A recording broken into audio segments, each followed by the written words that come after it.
All right, what's up, everybody? Thank you for tuning in and welcome back to the Crypto Remora. My name's Wes, and I'm with, as always, Siri Crypto. What's up, Siri? What's up, man? How you doing?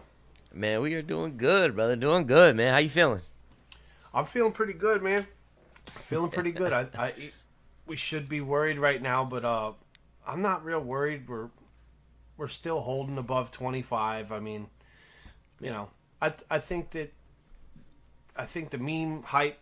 Everyone got a little too excited. Now I think everyone's getting, a little too bearish right now. But I'm just kind of like, sideways right now. I'm not feeling the bearishness that everybody else is feeling. How about you? I'm kind of with you, man. I'm here to party, but it seems like everybody else is sleeping. But we're here to wake you up, guys. Check it out. Listen, today we are going to be taking a look at the Bitcoin price chart. Talking about this recent action that we've been seeing, a lot of downwards action. I don't think there's too much to worry about, like we were just saying. We're going to talk about some of the factors behind this action. Coinbase and SEC, they are battling it out. Whose side are we on? Come on, man. Y'all already know whose side we're on. We're going to go over that and give you the answer anyways. And last but not least, we're going to talk about some of these ordinals and the BRC 20 hype that's going on, man. We really believe this is the next big trend. Kind of cooled down a little bit over the last couple of days, man. The fees have come down a little bit. But, yeah, we're going to give you guys our position on that and just kind of talk about that and anything that you need to look forward to or keep on your radar. So if that sounds good to you, you know what to do. Hit the like button, subscribe to the channel, and let's get it. Before we jump off, man, I just want to go over a few announcements. Guys, we have tomorrow our new friends at Mafia Pigs. Their mint is tomorrow. It's a collection of 420 pigs on Arbitrum. Obviously, we love Arbitrum, so we want to support any legit projects that are coming out of Arbitrum. The TIP28 proposal looks like it's going to go through. If you don't know what that is the proposal for allocations to go from the Arbitrum Foundation to these OG treasure projects that have basically formed and shaped Treasure DAO into be what it is today. In that list is Tales of Illyria. Actually, they're going to be making a comeback, expected in the next couple of days. And our favorite NFT project, which is the Lost Donkeys, Hee Haw. Hee Haw, baby. Yeah, and many more, man. And Smithy DAO, they are doing a revamp by Animus Labs. That's awesome. So definitely, yeah, man, definitely something to look forward to, man. I think Animus Labs is definitely the guys to kind of take that project over, man. Siri, how you looking, man? How you seeing this Bitcoin price chart right now, man? Give us some levels to pay attention to, man. What's going on? How you feeling? So yeah, man. Like we were talking before the recording here. We were talking about the calls that we've made ever since 15. We were at 15.6. I mean, you know, everybody is a TA expert, in their own right. Right. But of course.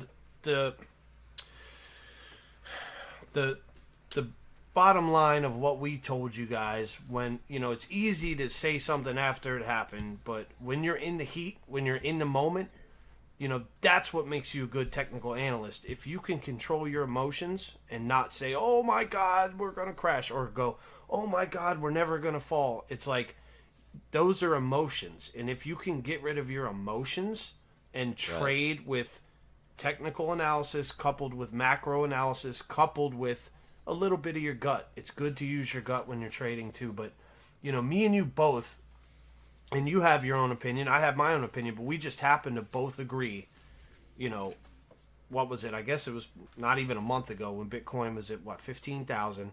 We both said this. We said, guys, You're not going to see a $10,000 Bitcoin. Um, if you do, you should sell your car and go buy it with that. No, I'm just kidding.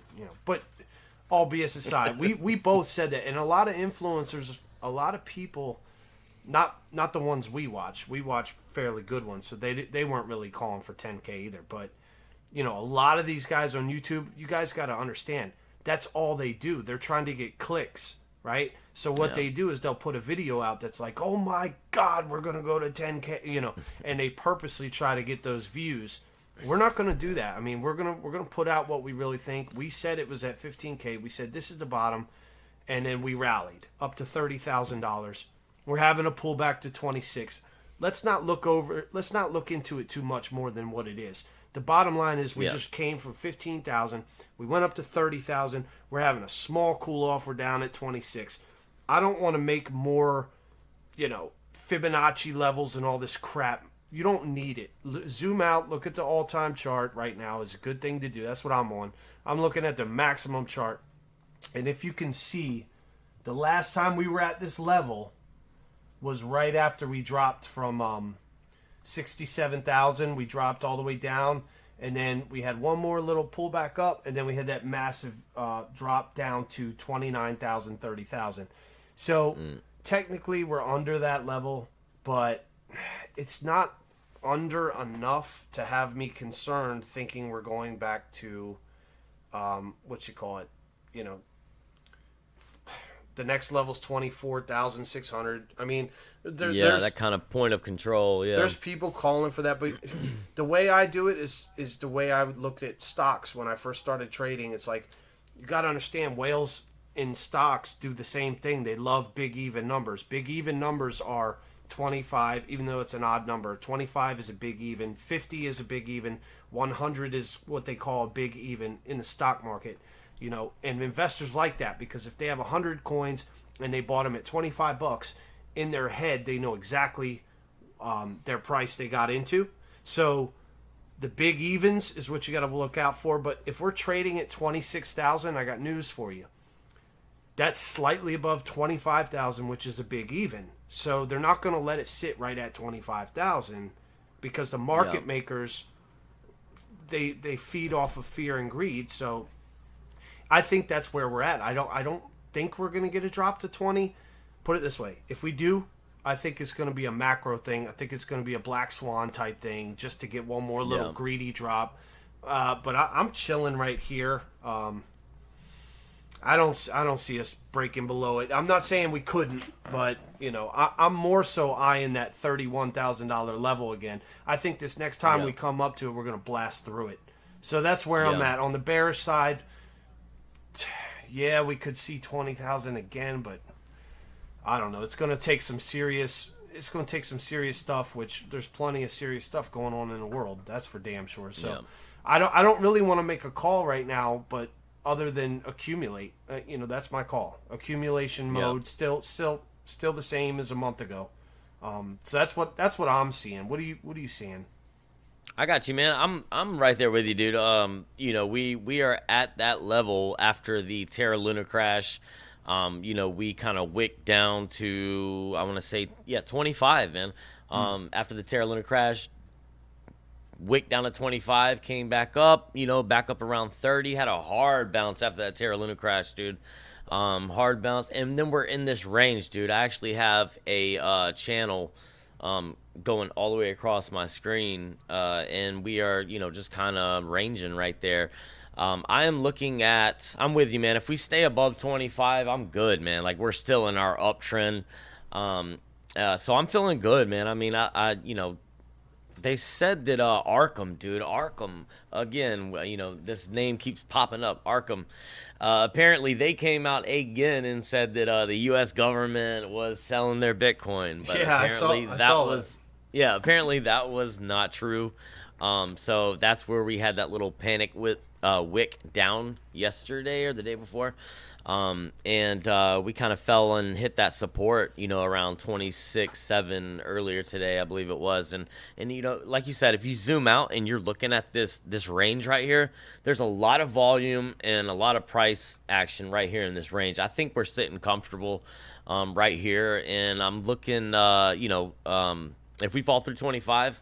There kind of looks to be a little head and shoulders pattern trying to play out within this range that we're at on a higher time frame. If that plays out, we could be looking at 23, maybe 22.5. I don't think that's going to happen. I'm with you on that. I think that we found support at 26, whatever this level is, 26.5, 26.3, whatever you want to call it. And I'm looking to hopefully break through that 27 and just start kind of ranging, going sideways, man. Who cares? Like, as long as we keep this level, man, and you're DCing and you're looking for that long-term investment, like, I think we're good. But for the traders, right now, just be careful, man. I mean, there's a lot of stuff going on in the background. Last week, we had the Fed raise the rates by 0.25 basis points. Everybody was expecting that, and everything was all good. And then we had the FOMC meeting. The 0.25 basis points.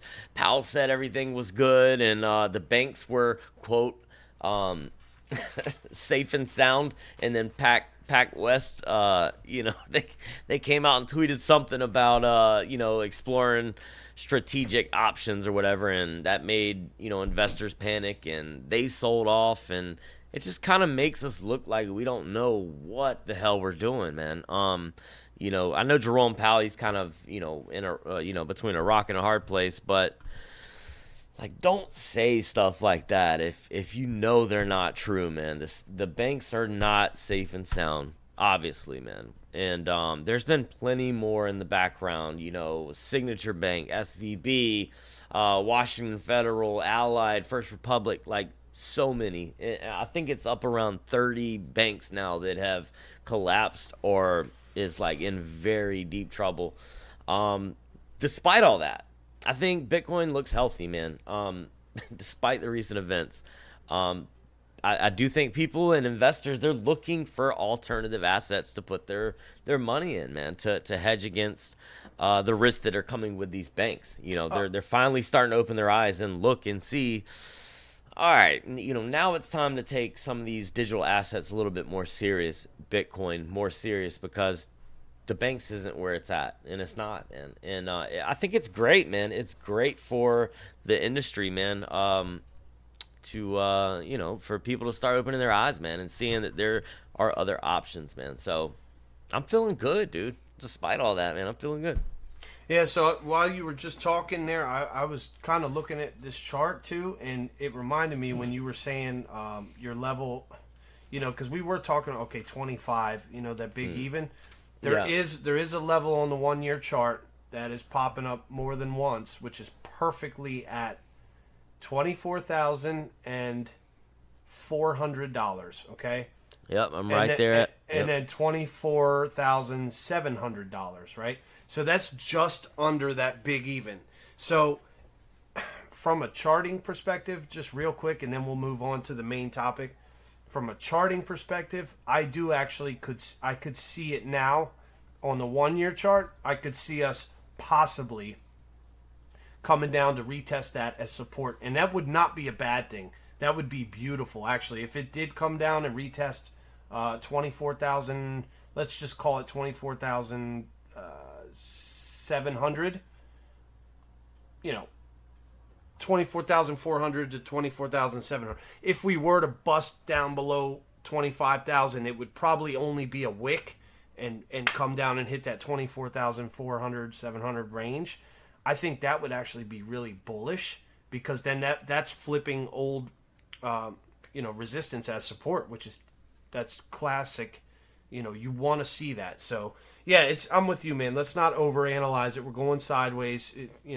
Zoom out, and we're still healthy. In short term, if you can get Bitcoin $5,000 cheaper, are you gonna cry? I'm not. Yeah. So that brings us to the next main topic, you guys. We were talking about this last week and promoting it. The SEC versus Coinbase. Round Royal one. Rumble, baby. Royal Rumble. And actually, round one was already over. Gensler started round one. I'd say Gensler did pretty good in the first round. He connected with some uppercuts, had a couple hooks in there. Gensler went at everybody with the Wells notices and all this stuff, and he went on the offense first, right? So he kind of hit everybody with what he could, made the SEC a little money. Imagine that. Suing these companies, it's I'm going to sue you. I'm going to sue. If you're supposed to be a regulator, right? Correct me if I'm wrong, but aren't you supposed to be in the business of consumer protection? Yes. So if you're in the business of consumer protection, why in the hell are you suing people? First of all, why the hell are you suing? You should not be suing anyone at all. You should be protecting consumers, not suing. Yeah. Okay, so that rattled my cage from the start, and I said, this is ridiculous. This guy's supposed to be protecting us, and he's spending all this time trying to stifle innovation and hurt crypto companies and move them offshore, move them out of the U.S. You obviously know where I stand on the opinion-wise, but let's talk about the facts. The facts are, he hit people with Wells notice. He's suing people. He's trying to do all this stuff.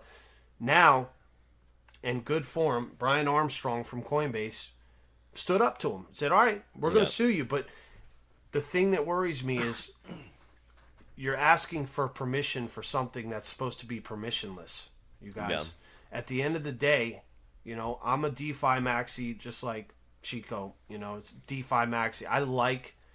I like traditional finance existing, right?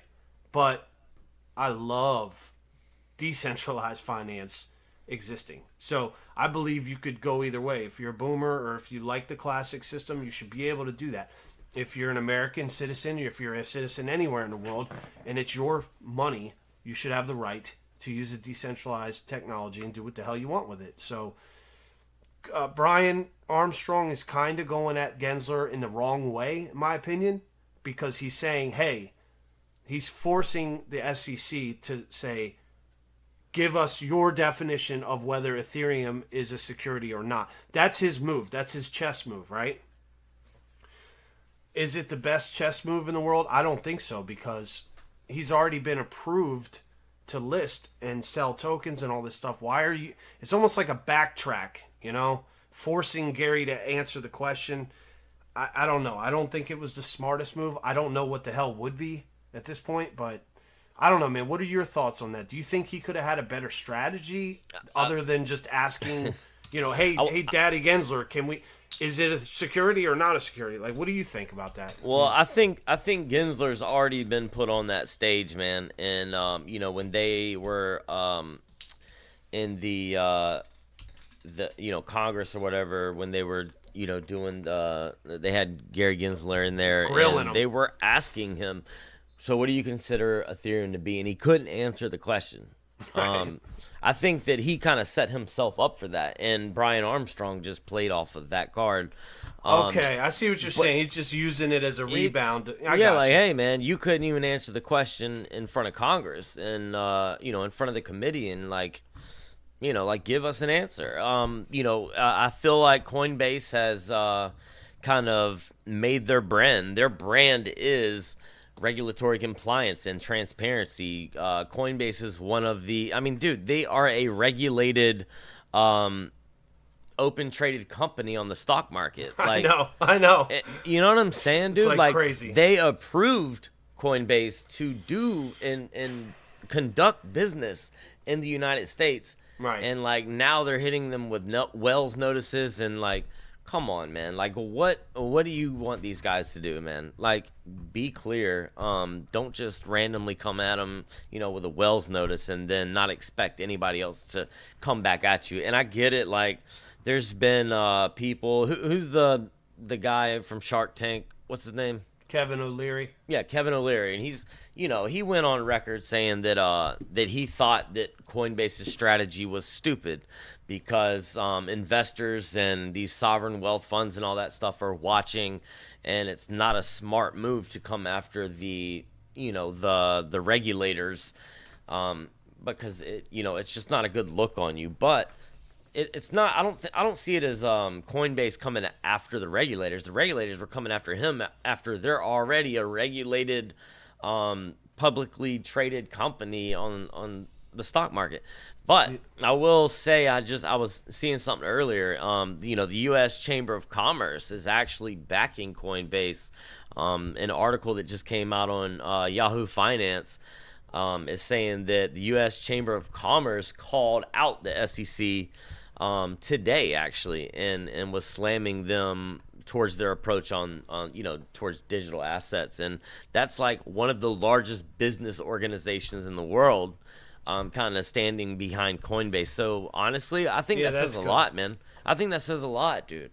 That is very good to have them backing you, because they see what's really going on, man. And Coinbase is trying to do all they can. Brian Armstrong is a stand-up guy, man. Like, he's been very transparent. And Gary Gensler, man, we all know, like, he's been a problem. We got to get him out of there, too. Yeah, I'm glad you said that. I like your opinion on that, because it actually made me realize, okay, maybe it wasn't a stupid move. Maybe he's just playing on the fact that Gensler got caught with his pants down, and now Brian Armstrong's just like, hey, Gary, why are your pants down? Why are your pants down? So I get it. It's not a bad play. I just feel like, okay, I hope that Brian's got something else up his sleeve for round 2 or round 3. And he does. I mean, dude, he's got great lawyers. He's well protected, man. I think they're positioning themselves very well. I think Gary Gensler is the one that's looking stupid on stage right now, man. Yeah, with his pants down, like you just said. Yeah, we're looking good in that, guys. We're gonna give you an update on this case as it unfolds. Yeah. We're gonna keep you up to date. We're gonna keep digging in, and we have one more main topic for this video, which we don't really have enough time to get too crazy with it, but we're maybe doing another video this week because we kind of got off schedule last week. But the DeFi on Bitcoin, it's here, and it's going to be massive. I feel like people are going to go, wait a minute. So you're telling me now there's NFTs, there's DeFi, there's liquidity. I'm a liquidity pool guy. Is what? Liquidity pools on Bitcoin? Okay.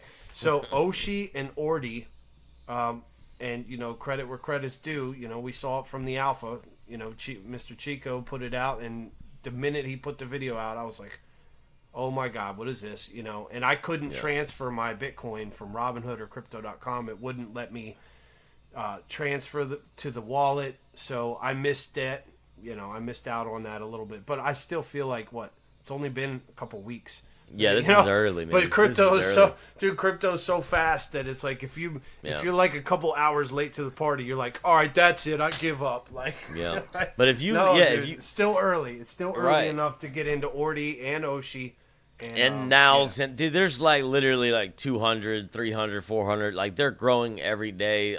If you're looking at the total value locked, and you're looking at the the market cap on some of these BRC 20s, man, they are growing immensely every single day. The rise of ordinals in Bitcoin is incredible, dude. Like, April 2023 alone, dude, the daily record was broken 4 times, dude, just within that month of ordinal inscriptions. Like, insane, man. To us, me and you have talked about this.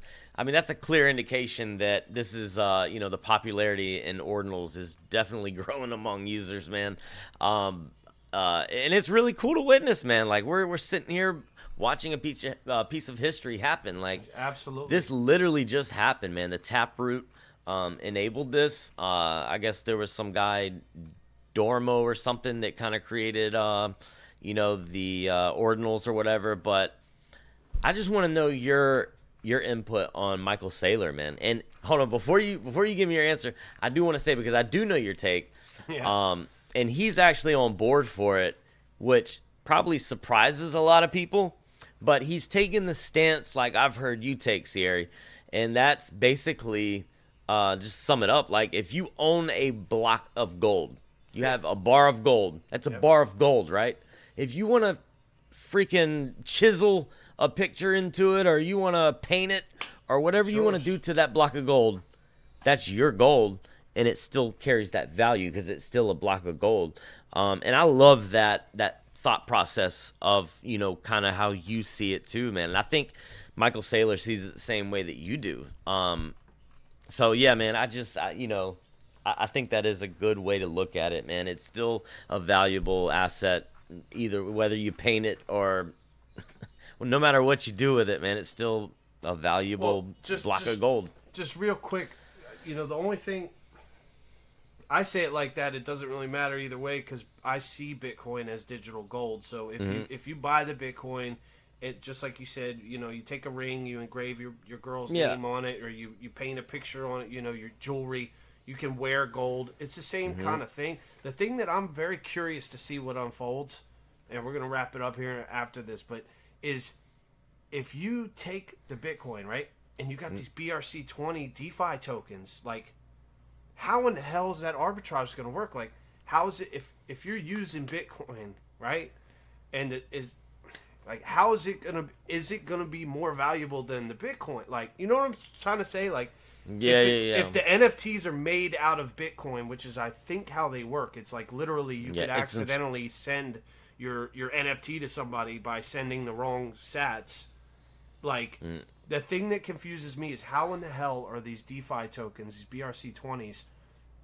I mean, is it going to be price speculation? Where does their value? Yeah, dude. Like, how do they get their value? Yeah, I think it depends on the Satoshis, or you know, the inscriptions on the Satoshis.